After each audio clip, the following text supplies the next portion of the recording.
Hello. Y'all Hi. just saw me staring in the distance. Hello, everyone.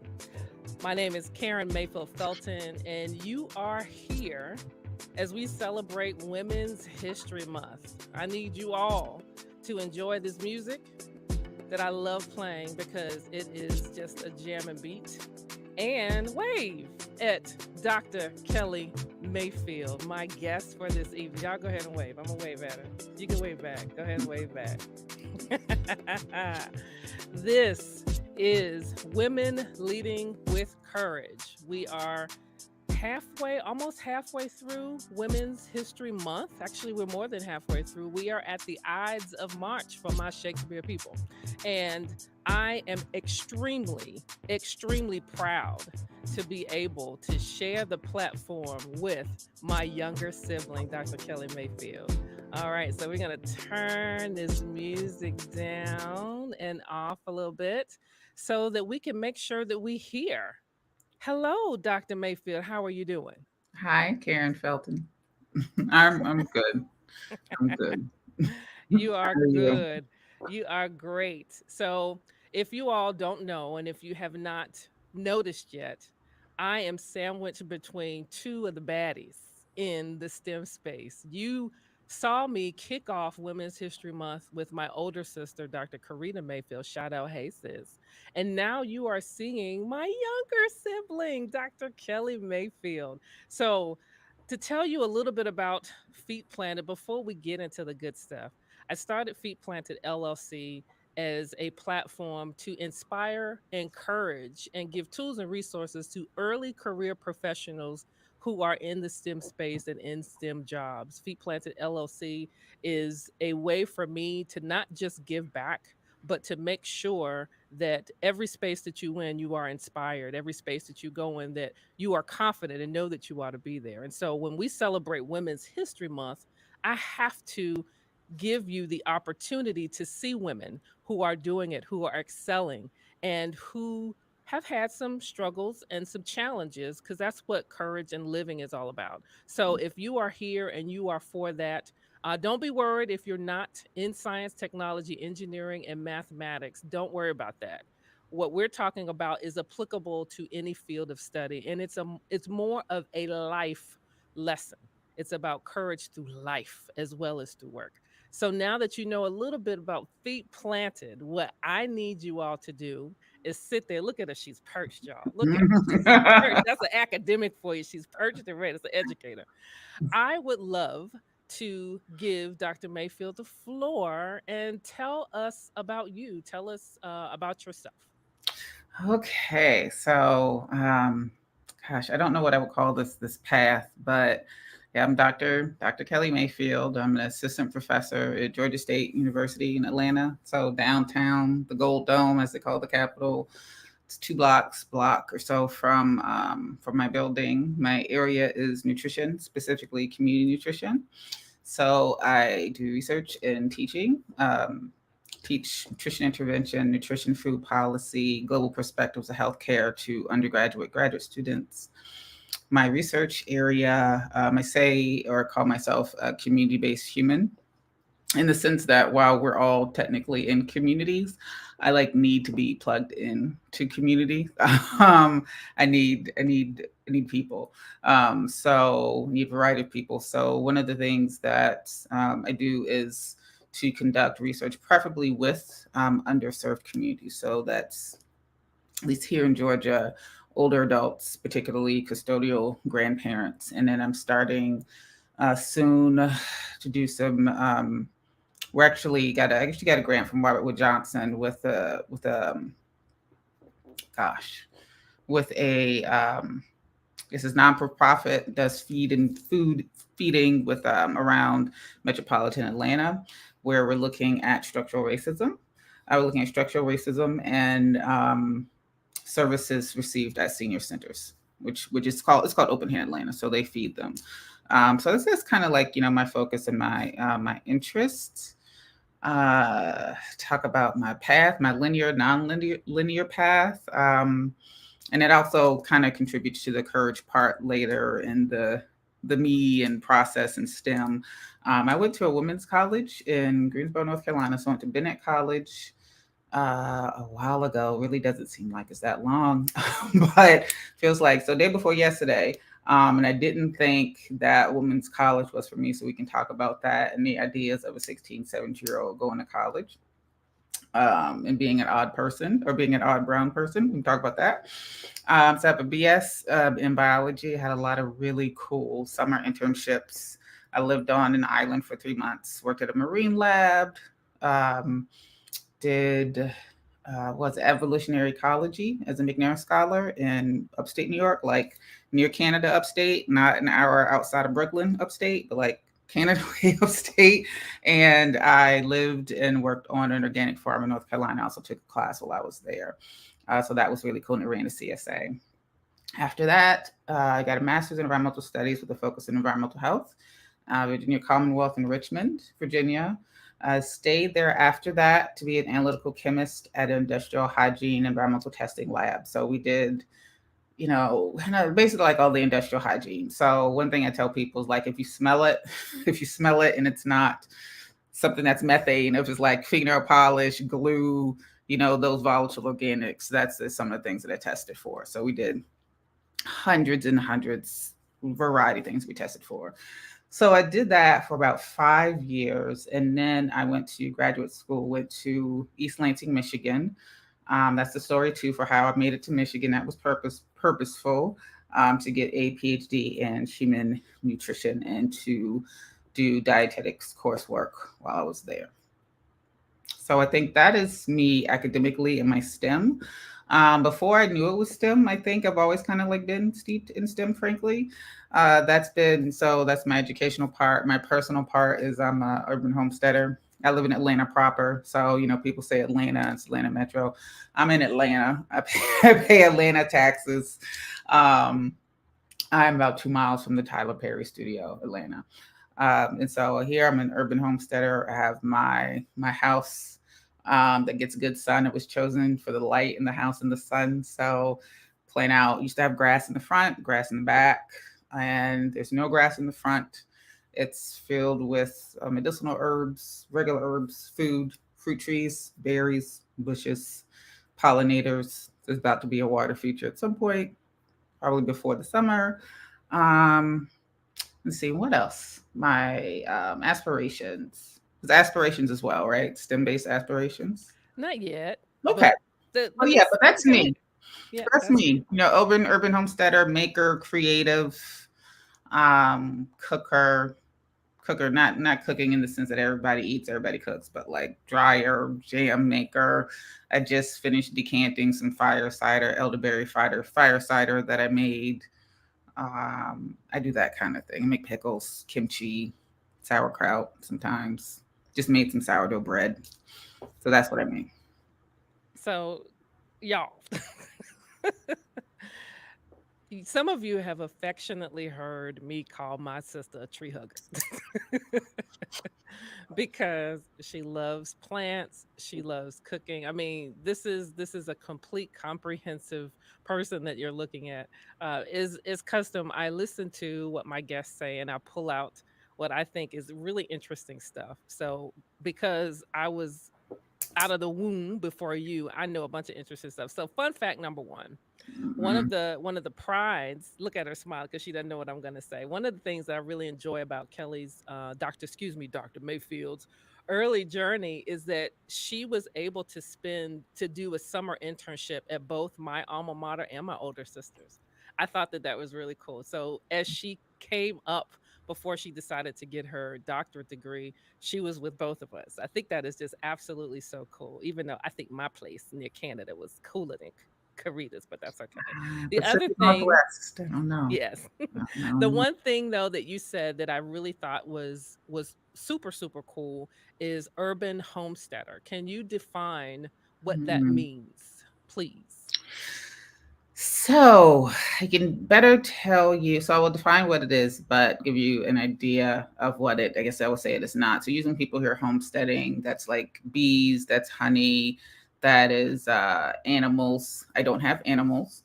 For me, it means that I won't say I take care of the land, you know, because I have about a fifth of an acre. Are you still there? Ah, there you are. Okay. Sorry, and you muted. Sorry. I just saw my face. I was wondering what was happening. Okay. So her urban homesteading for me, thank you. I prefer this way. You scared me for a second. Urban homesteading for me is urban. I live in Atlanta, Atlanta proper. I live in a city. I live in a community. I have very close neighbors. Besides for being in an apartment, this is the closest I've been to proximal to people who live next door to me. And I also am near public transportation. I have a variety of things that are accessible to me. You know, that's the kind of like urban part, like sidewalks. Like we didn't grow up with sidewalks, barely had street lights. I remember, in fact, when we got street lights. Um, so that's the urban part. It's dense here. It's dense here. The homesteading for me means that not just with the food and with the herbs, with the trees, with the vines, it's it's like it's a pollen. I won't say a pollinator haven, but frankly, it is. I mean, you don't. You're kind of one of the beauties of nature and being outside of the insects is like where y'all come from, and then you see them all over your plants and all over your house, and if you're my car, I see them in the recesses of my car. It's like they're everywhere. So it's kind of like a pollinator haven. So I have different plants that are for the pollinators, but it's also meant to pollinate the flowers, you know, that I have. I have plants that are for the monarchs, you know, and they travel from I think it's what Canada to Mexico. So I support those types of things. Let's see, what else would it mean for homesteading? There's certain parts of the year where if I've planted and if I have enough, I can eat very well, you know, from the things that I produce. So of course that changes depending upon my taste, what I want, but by and large, I mean, I know how to cook. I'm a good cook. I know how to use herbs in a variety of things. I know how to process. So that for me is what the homesteading kind of thing is like. It's very I would say cyclical, right? Because I can make Hmm. the things that I grow, I can make food, I could use it to barter, and I have in some situations. I have sold plants. I've made salves and butters. I've infused things. Like I said, I made fire cider. I made in the fire cider. I used turmeric and ginger that I grew myself, and oregano and rosemary. Um, I've thought about chickens, but chickens no, but so I don't have the the animal part, but I've also thought about rabbits too. Um, Okay, I got to pause here. We got to yes. take a break in Yeah. this lovely urban. So, for those of you that are just joining us, she's defining what it means to be an urban homesteader. Um, It ain't short. There's no short no, it's not. And for those of you that know me, we come from DNA that always has a long story. So just buckle up and get and we're comfortable. Put your Southerners. put the feet up. We hail from Suffolk, so there's always a story with everything. Yeah. So what I keyed in on is, and what I know about you is that you're a grower. You love gardening. You love sustainable plants. If you first of all, we're gonna put up her um social media information at the end where you can follow her and watch her take pictures of beautiful flowers and plants and vegetables. And that's one of the things, that's another dimension of her as a STEMinist, as a STEM professional, is her ability to cultivate and make things grow. Just to remind you all, my older and younger sister have one thing in common that irritates me a little, is that they love bugs. I'm not a bug person. They like They insects, were and here before us. yeah, that's okay.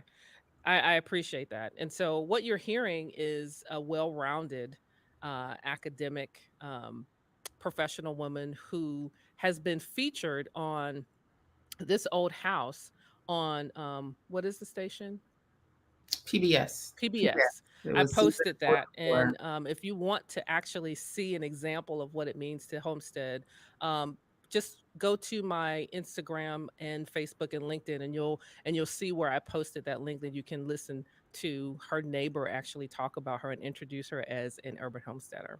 So now that we know, we're going to transition a little bit to more of the topic. So we are here to talk about women leading and courage. And the reason that I wanted to have you and Karita on the platform is that last year when I started to want to have a conversation with women, with women of color in particular, we come from the incubator of courage.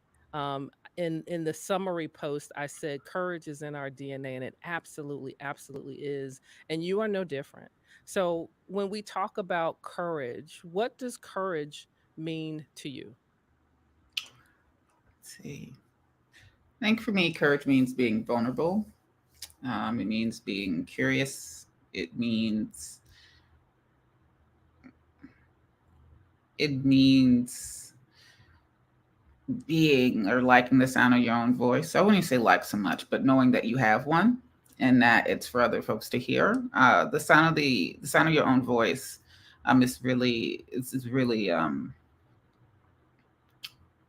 it's, that part is really important to me. I think going to a women's college, and what I mentioned before about most of my experience there, and being a brown person, where I was the only or one of few. That was very difficult. So I had this idea of what I wanted my college experience to look like.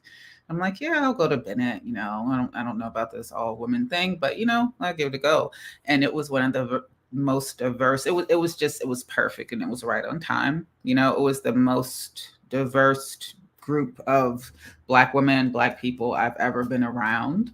And that was so important, during my formative years where I was,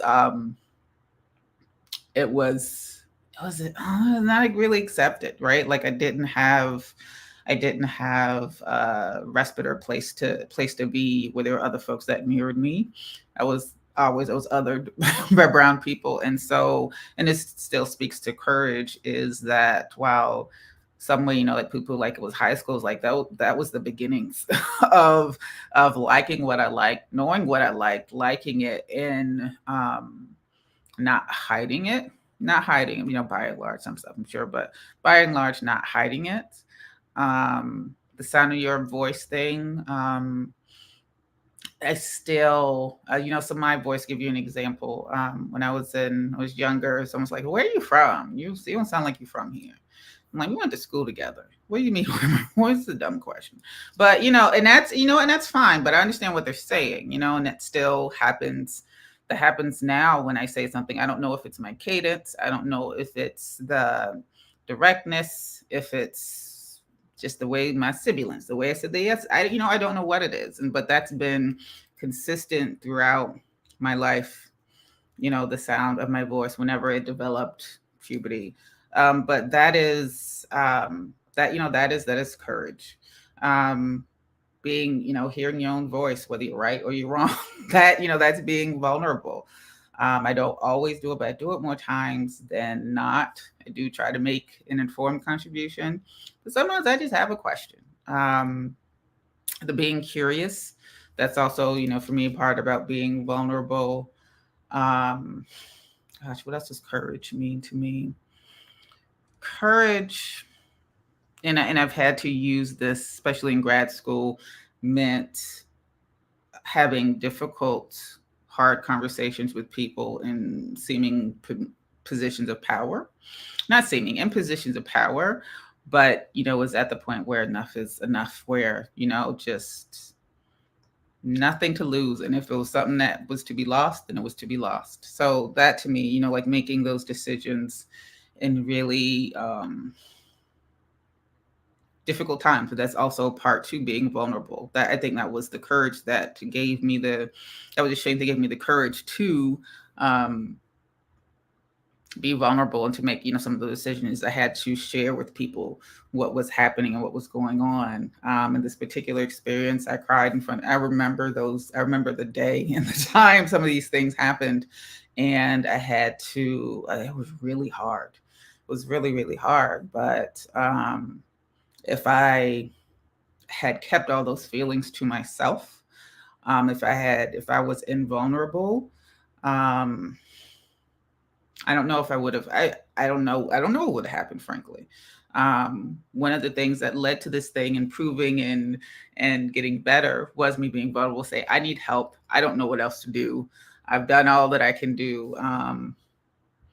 So yeah, so and even with the being vulnerable, could probably be even a little bit more vulnerable. But frankly, I think we are a people of figuring it out as much as humanly possible before you bring it or take it to other folks. So that's what courage is for me. No, I echo and so appreciate your transparency. So, as you all know, I take notes for my own edification.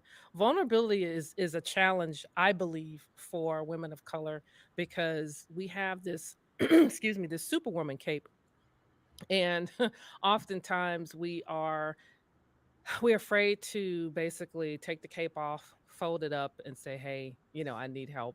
And it takes courage to do that. You said something else about liking the sound of your own voice. And it's not necessarily an audible sound, but it is who you are at your core. It is what you believe in, it's your values, it's standing up for yourself, and it's actually stepping out there and letting who you are into the air. That's how I personify what you said. And I love it because when we can't do that, we're not um in a place of authenticity. That's one of my favorite words as well, meaning that we are here for a purpose, and when we don't know our voice, we can't we can't live authentically. You also said mirroring, going to Bennett. You are Bennett Bell. I remember those years very much because I lived in Charlotte. I think Mm-hmm. most or half of Some of your that time, yeah. yeah, half of your undergrad time. And, low key, I was just like, why are you going to our girl school? Mm. But just visiting you, High key, I was the same. Heike, right? Yeah. I remember just being on campus with you. I remember I took you and your roommates out to dinner, and just the diversity, like you said, the love, the fellowship, the sisterhood. Some may think that women carry with us baggage and stuff and drama, but let me tell you, that environment, I saw a shift in you. Mm. Um, I'm gonna tell a quick story. Yeah, I So don't think I've heard this before. So let me sit yeah, back. yeah, it's Let me not a get it. story that you've heard. I distinctly Mhm. so in our family, we my sisters and I have bits and pieces of my mom and dad, both internally and visually. And for my younger sister, we say that she is my mom. She walks like her. She carries herself like my mom did. I remember growing up, and I distinctly remember you going to Bennett as a freshman. I remember you in high school and just being in your skin and experiencing some of the things that you were when you were getting ready to go to college, and just being comfortable with who you were. And I remember sophomore year, I want to say it was even junior year, I dropped you off after we went out somewhere, and I watched you walk to your dorm. And when I tell you, I was just like, that is mom. Mm. That is mom walking. Like the Yeah. gait of your movement was different Mhm. then. And as your older sister, I can recognize that. And let me tell you, when you are in an environment that that that mirrors the good in you, the complex in you, you're able to walk, you're able to strut. And that day I was just like, that's mom. That I saw you um less than a little sister and more of a woman. And so to me, that's a joy as I sit across from you and look at the woman that you are now. It just makes me want to do a jig in my chair, but I won't. I'm gonna keep it in the pocket. I'm gonna keep it in the pocket. So you gave us some really good words. The last thing you said is going to lead into the next question. Being able to have difficult conversations when when you lack bravery, or when you more honestly are operating out of fear, it's really hard to have those Yeah. difficult conversations. So tell us what helped you be able to have those conversations, to enjoy the sound of your voice, to get your stride. What helped you do that? How'd you get there? Hmm. Ask me that again. 'Cause I had some things bouncing around. Ask me again, please. I definitely will. No. What helped you be courageous, either in During work, academia, any environment?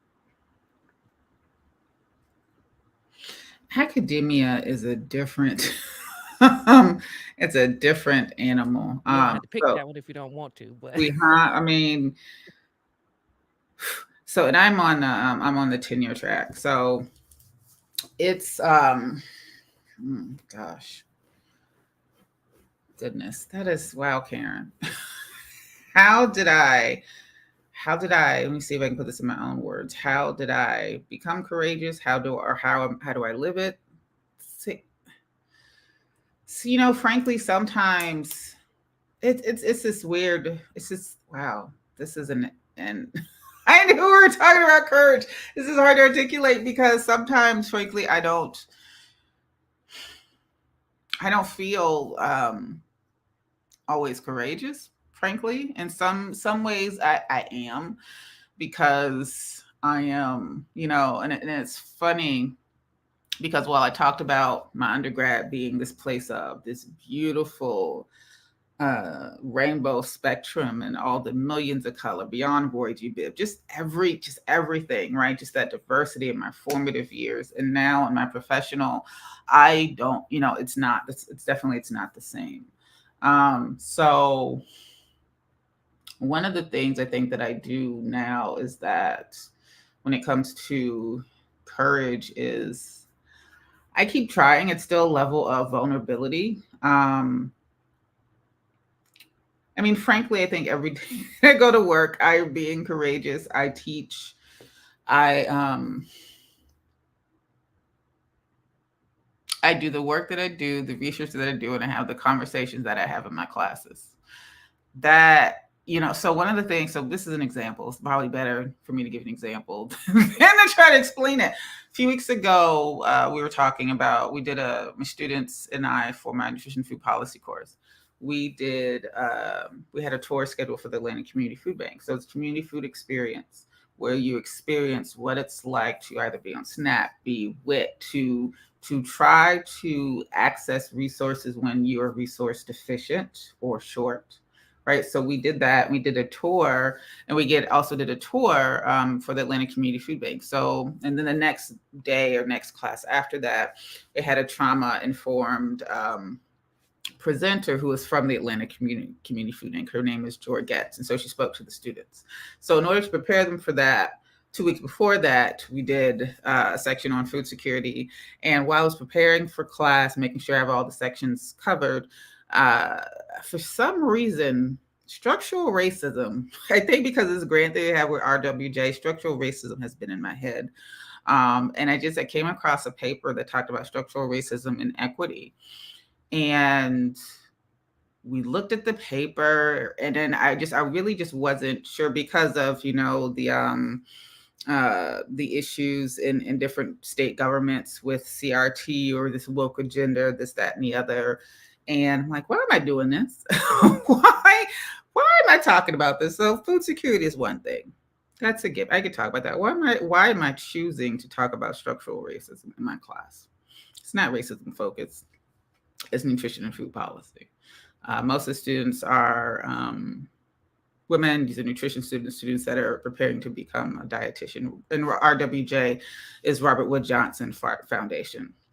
Had a grant for a year that is structural racism focused. So we're not at the place of, well, is structural racism thing? Like, no, there's no question. It's what are we going to do to impact communities that we know have experienced structural racism? And so that's one of the projects we're working on now and collecting data for. And so I spoke to two of my colleagues that I'm friendly with. One is a Black professor, clinical, and the other is administrative assistant who is also a woman of color.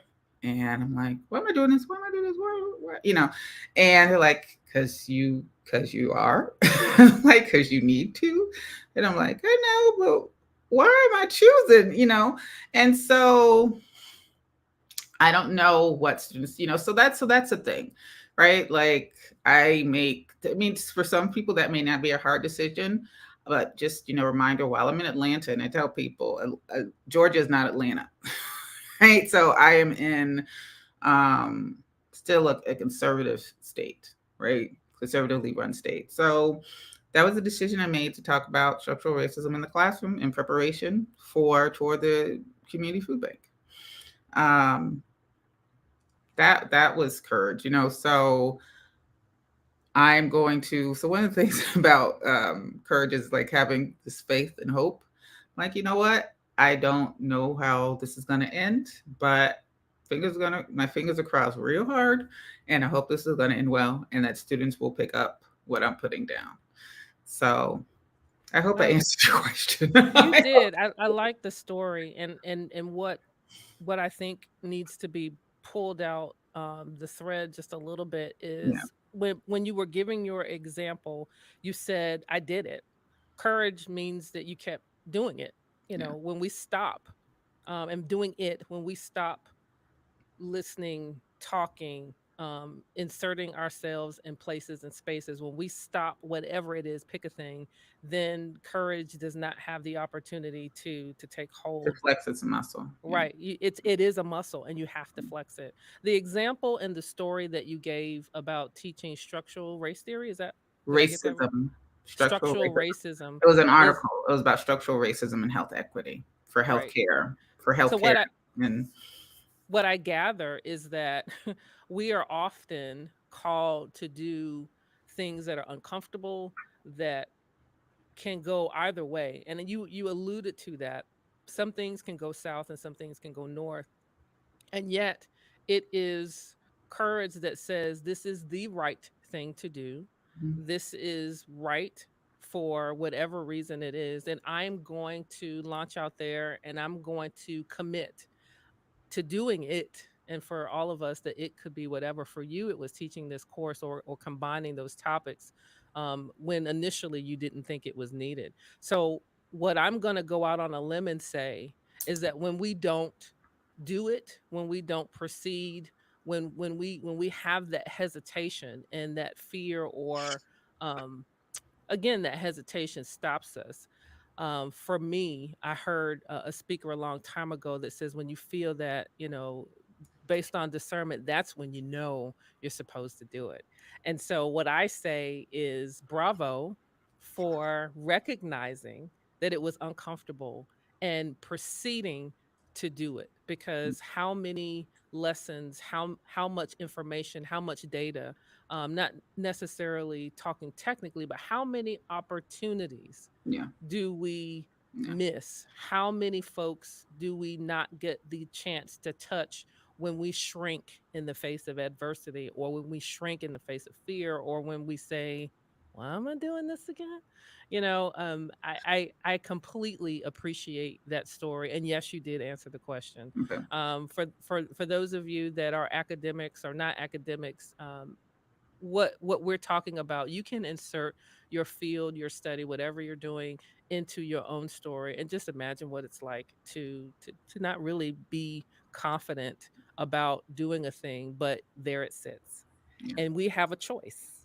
We have a decision to make. We can either pick it up and proceed with imperfect action. I didn't make that phrase up, but I'm definitely going to credit Liz with it. I say it all the time. Or we can do nothing. And the reason, folks, I'm looking at my green button. The reason that we are here is because we want to encourage more of you to not do nothing. It's yeah. a risk. You are worth the risk. The rest of us are worth the risk. And we're sitting here in front of Dr. Mayfield, who has taken many risks, not just that one. But I appreciate you for sharing that story, Can I which add leads me, yeah, go ahead and to add. that? So Hmm. one of the things is that I am in the College of Nursing and Health Profession. So health professions there, including nursing, there are about seven. So as I said earlier, students are the juniors, seniors, and they're making plans for becoming, getting a master's and becoming registered dietitian nutritionist. And this class is, I want to say what more from this class, but I want this class. I wish I could capture this class in a globe, because my students, so I have 22 students in this class. And this year, I think, so including the US, they're from 10 to 11 different countries, first or second generation.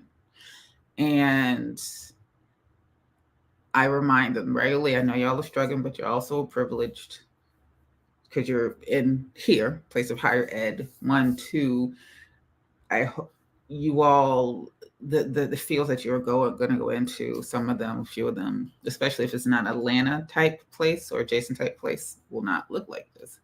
And it's really important. One thing I tell them is that I mean, fortunately for them, what I consider to be difficult or potentially difficult conversations have not been. But understand that you're going to be probably in a lot of places where this is going to be a difficult conversation, or it's not even going to be a conversation. It's not going to be on the table. It's not going to be in the room. It's not going to be in the building. It's not going to be on the block. So I want you all to at least have this memory of having this difficult conversation and how, and maybe even a reference, because if you all are going to be leaders and you all are going to be in the healthcare field, I tell you, they're from everywhere, and some of the communities they want to work with and things they want to do. Like you all need to be have some level of familiarity and comfort, discomfort, comfort, both. But you all, this part of you all and your knowledge can be empty as you all prepare to be professionals. So that's how I think about that for them. No, that's good. That's good. I am where I am, and I know you are where you are because of educators. Yeah. We just to share with you all, we come from parents who are educators, and I can only imagine back in the day when they were coming up, how hard it was to be appreciated, to be valued, and how they were prepared to go out and educate Black, Indigenous people of color, to have hard conversations back then.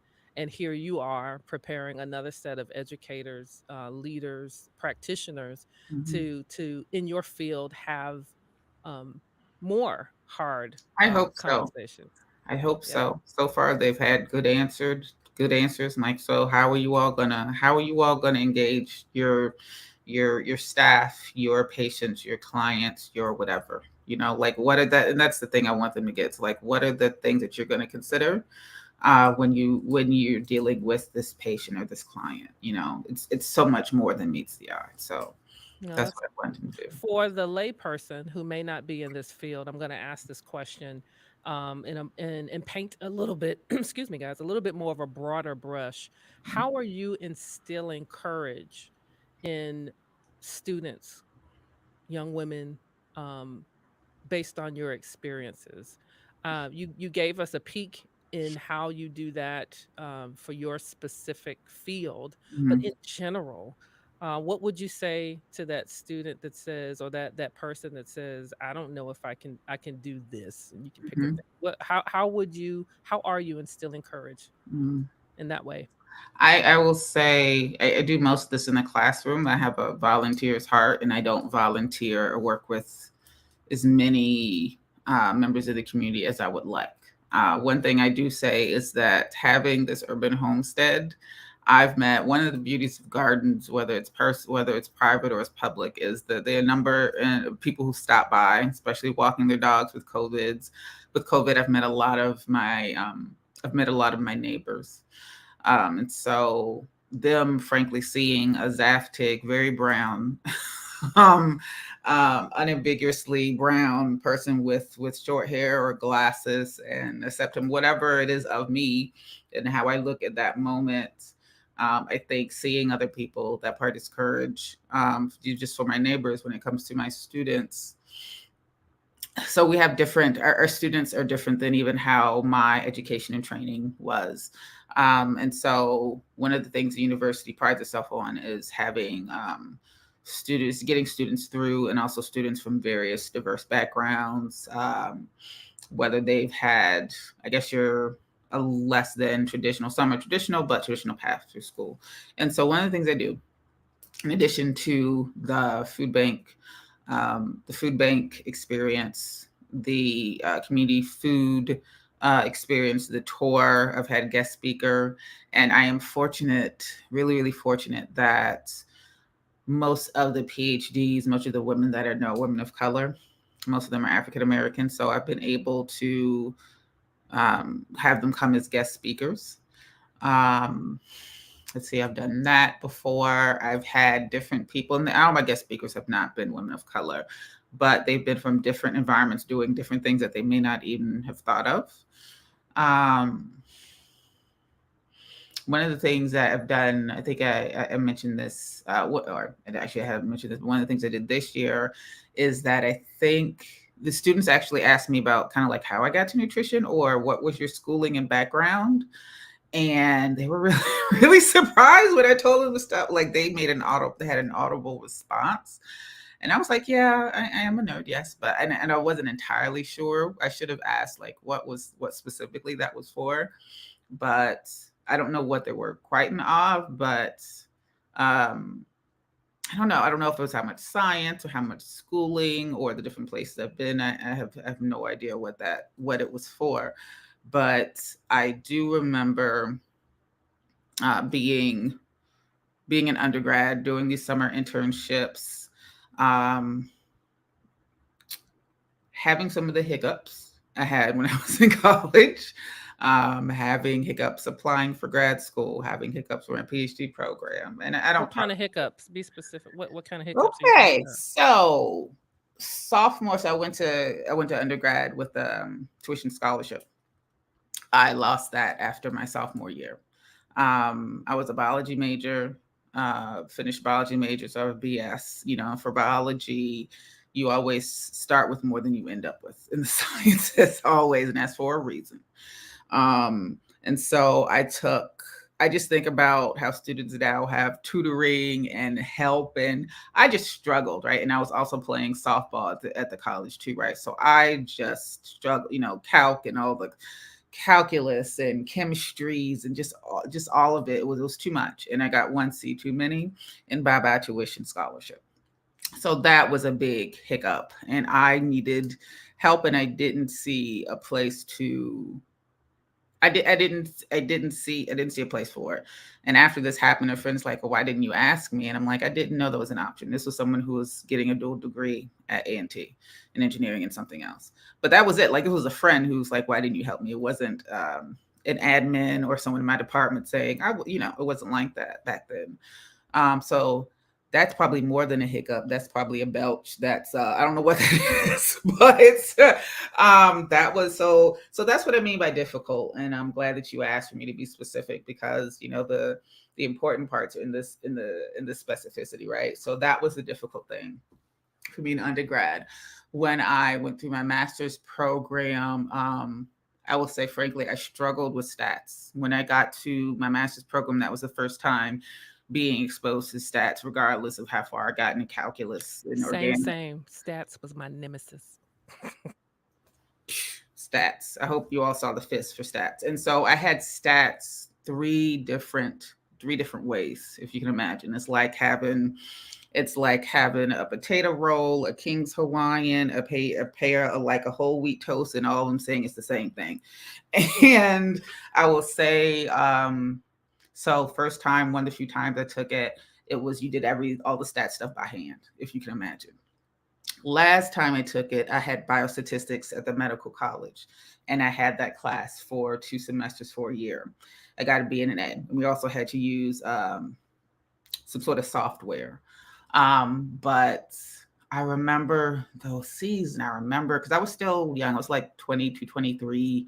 I wasn't living in my parents' house, but I was still very, still very attached. It was like, yeah, still very attached. I remember the feelings I had about getting another C. I remember having, so this shows you the time from having to tell my parents, that's so not. Thank gosh for FERPA, which means for the academe that you can't share things with students' parents because that's their level of privacy. Wasn't really such a thing, even when I was in grad school and not living in my parents' house. And because I guess that was just the expectation, and I went. So I remember having to tell, at least, my mom about my grades, and I remember all those feelings. I don't even know if I felt like I was going to be sick, but in grad school you can only get but so many C's if you can get a C, and that stats class just kicked my butt. Let's unpack that for a little So, bit because okay, I think you're how much more what you you want to unpack? well what you're talking about is not achieving, not meeting the bar, and Yeah. what that does to our confidence. Oh my gosh. Um, Yeah. Yeah. for what I love about your transparency is that even though you didn't put it on there, which you should have, I should have caught that. You're now Dr. Kellie Mayfield. there are going to be moments in our lives. I'm going to talk to the green button again, where we're going to be disappointed, where we are. I like how you call them hiccups, or the belch, that causes you like physical bumps in the road, and yet we persevere. I guarantee someone out there right now watching, and all those in the future who may watch, are can identify with what you're talking about now, and not being able to fully achieve what it is that you want to achieve, and yet you persisted. For those not familiar with the STEM space, and for those of you that are familiar with science, technology, engineering, and mathematics, classes are hard, they're challenging. Not that other courses are not. But when we talk about scholarships, that must be a theme in our family. I almost lost mine my freshman year. It was calculus and one of those other physics classes that almost took me out. There are going to be moments, and I love how you said it, that you have to, that feeling, that gut wrenching Remember of, all of them. oh no, we have Yeah. an issue here, Yeah. and yet you travailed. So you did a really good, descriptive, those two examples of telling us kind of the hiccups. Um, Talk to us about the other side, and maybe you were about to get there and I interrupted you, my bad.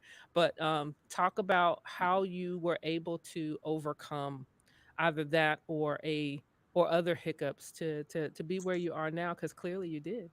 Okay. So I think just while you were talking, one other hiccup, I took genetics twice.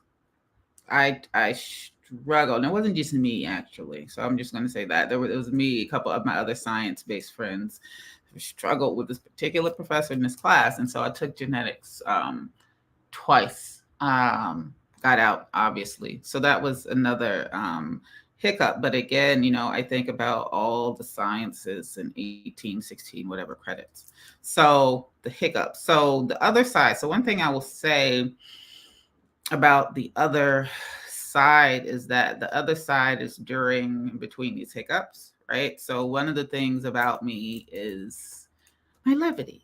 I have a sense of humor, right? So I have a really good sense. I'm just gonna be honest, and I am funny. So having a sense of humor, being able, so that this is also part of the vulnerable part, being able to laugh at myself. I am fortunate now that I still have some of these friends from undergrad, but you know, um, I try not to struggle alone, and I have not always been good at that. I'm just going to be frank, or I haven't struggled in enough of a group. I would just, I would just say that. So, while I was up at 2 o'clock in the hallway studying, I was up with other folks, right? So, doesn't mean some of them did much better than I. But so it was during, I would say. It wasn't on the other side of the bridge or the other end of the rainbow. It was during, right? So um, we still went out and did things. We still had fun. I'm also really silly, even though, yeah, actually, no, I'm silly as well. So I still had some level of enjoyment, and I was what, 19, 20, So, and I still did things. I still applied for programs, you know. I would say that I persist. So even now, like through my process, I have no idea what's going to be on the other side. But as I tell people, I don't know about tomorrow, but I'm still making plans. I still need to make sure my I love socks it. match. So I Did you say your there's socks match? my socks match. Um, that yeah, that if I'm wearing a skirt, I have the have the appropriateness or whatever to wear. Like I still plan, I'm still going to make my lunch and my breakfast and have my matcha. So I'm gonna so parrot I what you said. I'm gonna interrupt you. Do I have please permission? no. Struggling alone. This is important. The I reason just I'm I just interrupting said you is was important. Um, you still make plans and levity. I'm just going to just do a shameless plug and say that three of my guests have said that. is Mm, that they don't take themselves very too seriously, and that they learn to have fun. I didn't want you to get too far on in your story, so put a pin in your brain about what you were about to say without letting folks know that as you struggle, as you go through the challenging valleys of life in your education and your job, it is okay to have fun. It is necessary to remember yeah, to laugh. And it is yeah, even more better, more gooder. I'm going to say all the wrong words. Mother's an English professor. Mama, don't listen. To have people that laugh with you. yeah. That is so phenomenal, and I didn't want you to get too far ahead. I just wanted to foot stomp that, and I'm so glad that you still make sure your socks match. That's really cool. That's such a cool way to say that. Okay. Please continue with your example or your story. I think my story is I want things. I want lots of things, and I'm not ashamed to say it. I don't always share that with everybody, just because I don't. But I want lots of stuff. That's probably one of the reasons, not that I'm just creative, but that I do creative things, because I'm not going to buy all the Hmm. stuff. I also know that for some of the things, I'm just going to be frank, my stuff might be better, it might be shinier. And I say that as I do this in my head and with my earrings that I've Oh, made, girl, that I yes. want Talk something about the shiny. earrings. Talk about the You earrings. know, You know why I like, keep interrupting her is because she's not telling y'all the good stuff. Jewelry I mean, making. there's lots of good. I want lots of things. I like getting. I don't know. Well, I don't want to say I don't like getting deep into stuff. I like my gardening and variety of plants. I have a It's a temporary neighbor balance. who's leaving in a few weeks. Yeah, yeah. I enjoy all those things. But my temporary neighbor last I think day before yesterday came over and he asked me about plants. He's like, "How do you know all these things?" And I said, like my grand said, my head's not big for nothing. Like I like Hey, you better like know it. I like these things. I like a variety of things, and I want, you know. So I don't want everything. I don't want all, but I want more. And so, you know, I am open to people's opinions, even if I really don't agree. Not ethic difference. We're not talking about that or more differences, but just if I don't see it how they see it, that's still fine. 'Cause I do want to like at least hear that and just maybe let it bounce off in my head with the other stuff. But there's certain things that I want for myself. So that's the thing I think, is that and again, about being vulnerable is sharing people your desires and your wants. I say that sometimes with my students, is that I will help you as much as I can. You don't tell me, or you haven't articulated, that's fine. But if I have some idea, I will do what I can. I will connect you to someone. And that's kind of what happened with the guest speaker. I did have to push it, but I'm like, like sharing in of the wealth. But that's also another thing. I want my students to be successful, because for some of my students, they do or are invulnerable, or they share things that is like an information ROM. It's not necessarily the things that they share that are best to get them to their next spot. So, I want good things for my students. I want good things for me. I want good things for my community and my people. So people, meet a variety of peoples. But I think that is the biggest thing. Well, I don't know how things are going to get up and end up. I want for a bunch of stuff. So, and I'm not, ashamed for that. Ashamed of that. No, that's very courageous of you. Oftentimes, I think people believe that courage and bravery is something that you can go to Walmart and buy, like it's a commodity. It is built through the ebb and flow of life. And the moment you stop wanting to share, stop wanting to see yourself in the next phase, you've essentially um, dormanted or made your courage muscle. You're not gonna be able to use them. And so I really think that that is remarkable, that you live out the desires of your heart. You show up because you know who you are. You don't get it right every day, none of us do, and yet you keep doing it.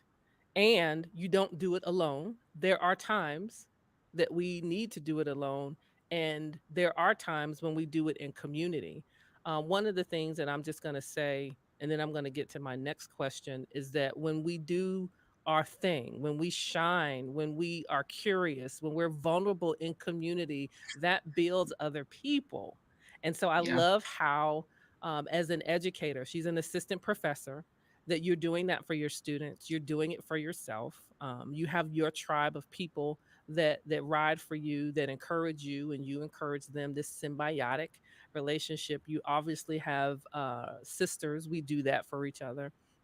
And so that is, if you don't take anything away, if you fast forward through all the stuff, I want you to take note that Dr. Kellie Mayfield still wants her socks to match, and that is a euphemism for, in spite of what life throws at us, at her, she continues to live courageously because it's a muscle that she uses, and she's already expressed how she uses that, which I think is absolutely beautiful, regardless of whether we're related or not.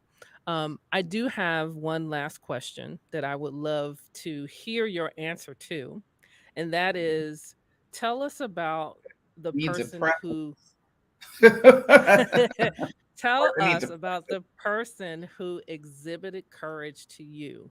Like when you saw this, it really shaped, it helped, it either pulled you up or it stretched you to keep going. Tell us who that is and what was it about them that encouraged you to continue to live courageously.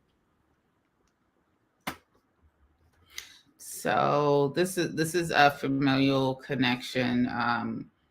There are friends, new and old, and ones that I've not met or created yet. Friendships are not created yet, but my main is Michelle Curl Garcia, is Michelle. So my shell spelled with a capital M, a C, and a Y. So Mish is her cousin. It's our mother's first niece. And Michelle, cousin Michelle, so one of the New Englanders, got the Boston, um, and has had, I would say, like a really remarkable life. She's also has I'll say chronic disease, but she has a disability. She has an autoimmune disease, which has impacted her life for past 2 decades, and at least plus. And she's spent a lot. She has spent a lot of it in the hospital, and I didn't, because of our age differences and because they're so vast. I didn't grow up close with them. And there was a time when we really weren't. And then, as you know, when our grandfather died, and then the father got sick at the funeral, and we were there for much longer, then that changed everything.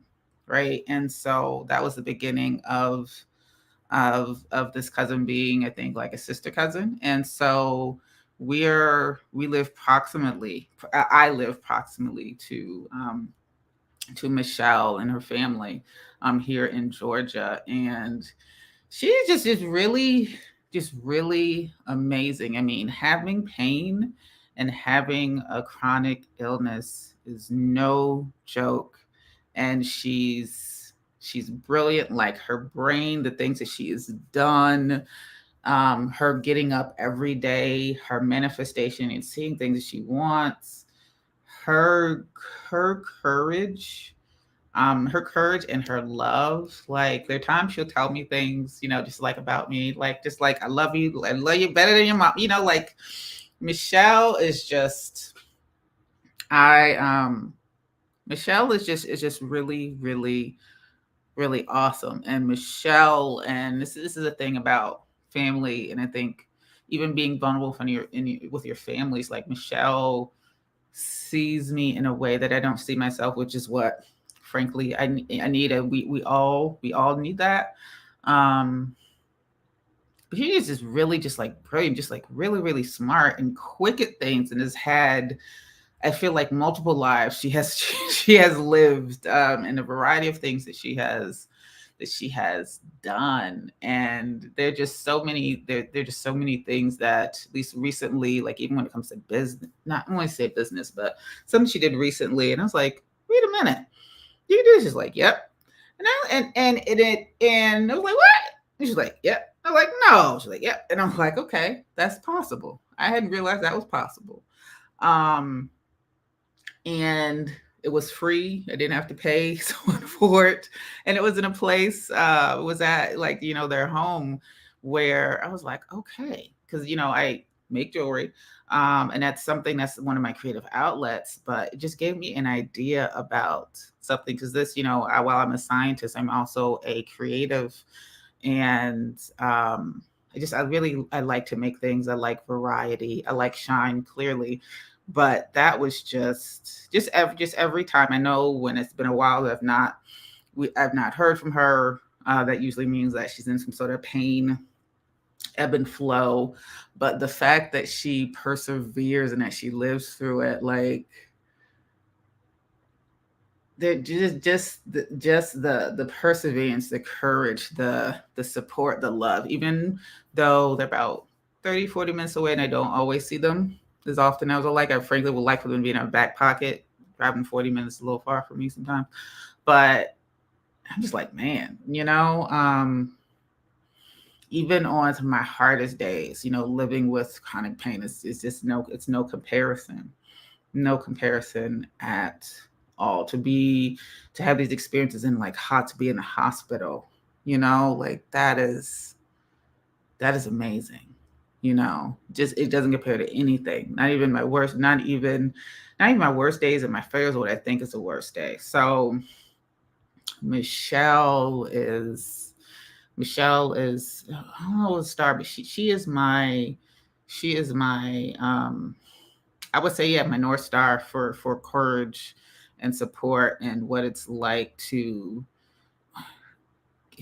get up to get up every day, every 2 days, because again, she is pain, and right, and so, like, even just like her schedule of living with it, like, she's not on the 24-day cycle. She does her, like, she's like a 36 cycle, because the pain will take her out. But even that, the pain takes her out of commission, and she gets up. She gets up every time. And that amazes me. It makes I my think that struggle is a years so great small, a so great small. person to put forward. I was curious. I didn't mean to talk over you for the end, but I needed to so that I don't get emotional. I Close to. I didn't know Sorry. who you were going to pick, but I You did it. definitely echo. I did not. I did No, not.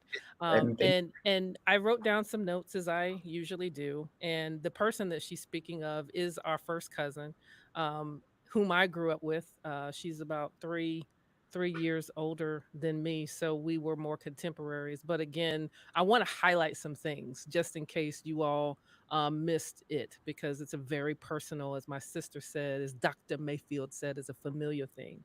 What she said is that she was around this individual. Her name is Michelle, and she sees her in a way that she doesn't see herself. That is remarkable.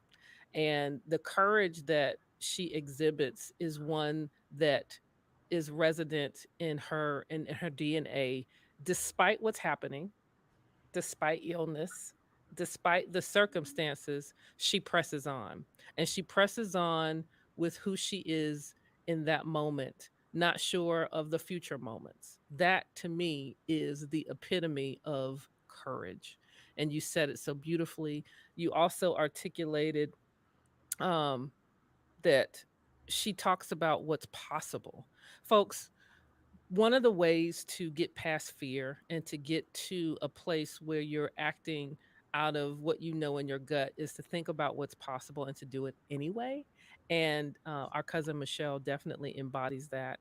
I also want to give you, Dr. Mayfield, your kudos. I have seen you exhibit courage in so many different ways. It's an interesting view as, from an older sibling, looking at you grow and mature into this fabulous woman that sits across the keyboard from me. So I want I to say, am give me one. I'm like, when? What's the story of courage? no more One. stories. I'm not going to share any more stories. But I have had a front row seat in your muscles growing, and they're going to continue to grow. And so, as we wrap up tonight, I want to first and foremost thank you for taking the time to talk to us, to give us examples, to you. You gave us also a peek of what it was almost like to be in your classroom, because you was dropping knowledge and teaching us for a minute. I Good. took some other notes too. If you are interested in getting to know Dr. Kellie Mayfield the much more, I'm making up words now because I can do that.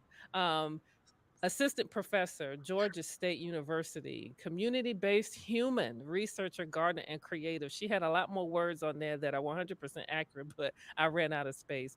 You can find her on kmayfield at gsu.edu. You can find her on LinkedIn at Kellie Mayfield, and you can find her on Instagram at mayfield dot and dot ko. So before I run the music, do you have any parting words of encouragement for our audience out there? All right, don't get your hands ready yet. Parting words.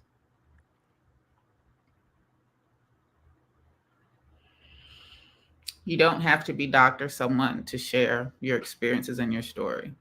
You know, it's always good to step out of yourself and to talk about some of the things that you've done, because even when people tell you to do it, it's hard if it's not like something, like this. So when someone asks you to do something like this, to think about your steps, because usually you have your head down, making sure you don't trip, um, to step back, right? To step out of the out of whatever that you're in, to just kind of to sit and think about what you've done, you know. So yeah, just yeah, just taking the time to step outside of whatever it is that you're doing, to I wouldn't say to witness, but to just to speak, to do something other than what you're doing, kind of. Yeah, I thank you for this.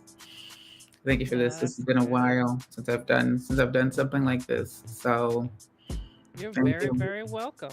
You're Yeah. very, very welcome. I am extremely proud of you. We don't all know how to live courageously, but guess what? You just folks saw a woman live courageously on live. This is not easy to do. This is not for the faint of heart. It's a very vulnerable place, but she showed courage even in doing that. I'm extremely proud of you. I am proud to know you. Please reach out and follow her on her social media platforms. Find her on LinkedIn. She left out a lot of cool stuff. If you want to know about growing, cooking, making jewelry, in addition to being an assistant professor, she does all of those things and she does it very well. But don't take my word for it. Reach out to her and find out more. I want to thank you all for joining us tonight. This has been an amazing segment. And until we meet again, we're going to have more women. We're going to talk about courage and how we do it, and how we do it fabulously, as Dr. Mayfield, aka Little Sister, has already shown us how to do. Until next time, folks, take care. Thank you.